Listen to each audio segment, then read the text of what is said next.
While millions more Americans continue to get vaccinated against the coronavirus, cases and hospitalizations are rising in many states. It is a reminder that this is not over yet, something an Independence woman knows all too well. Her family's story with COVID is full of loss and one blow after another. You truly cannot imagine what they went through.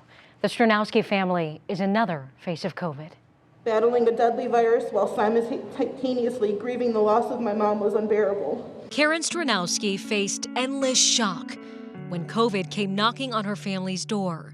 It all started with her mom, Pat. She was infected by a home healthcare worker and quickly wound up in the ICU. To not be there with her during the worst time of her life has been so heartbreaking. Phone calls are the best that they could do. Then the call. Her mom was being put on a ventilator, and then came another call no one ever wants to receive. Her mom did not survive COVID-19. It was the worst moment of my entire life, to know that there was nothing we could do, to know that it was happening and there's nothing that could stop it. Karen became physically ill over her mom's passing. She thought it was grief taking over, but it was really COVID. Within 12 hours of my mom's passing, I was in the very same ICU.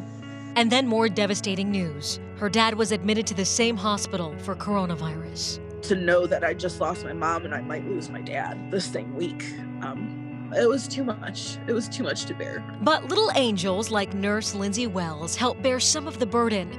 A simple smile with the eyes through Lindsay's pink gas mask, or a touch of the hand. I have very long hair, and long hair gets very tangled when you're laying in a hospital bed. The one day she came in the room, she's like, let's brush your hair, let's put your hair up in a ponytail. And she brought me a hair tie and she brushed my hair out. It was the first time Karen thought she might actually recover. That was like one of the first moments where I was like, oh, like she actually believes that I'm gonna be okay because she's trying to preserve my hair right now. I wanted her to know that I was there for her, period. I sat down and talked to her for a while in the room, not about her mom, just about, how she needed to stay strong. And Karen remained strong and made it out of the ICU. So as they were wheeling me through the regular COVID floor, they stopped at my dad's room and I got to see him.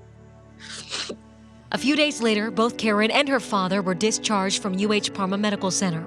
And recently, Karen was able to thank the nurses and doctors publicly. From the bottom of my heart, I would like to thank each and every one of you for your commitment and dedication to fighting this virus and for the continued healing we're receiving tonight as well. Today, she carries her mom in her heart.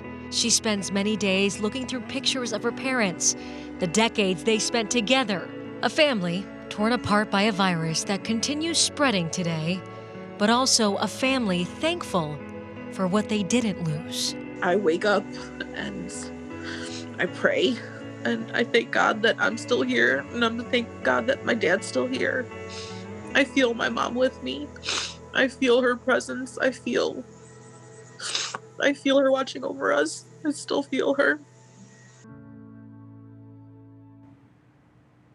And Karen says she hopes those who are sick of COVID, that they take it seriously still. She calls the game of the virus a game of roulette.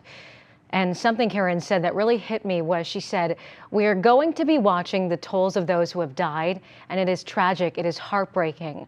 But she also says we cannot lose sight of how many people have been saved. And that is the hope that we continue, all of us, to hold on to.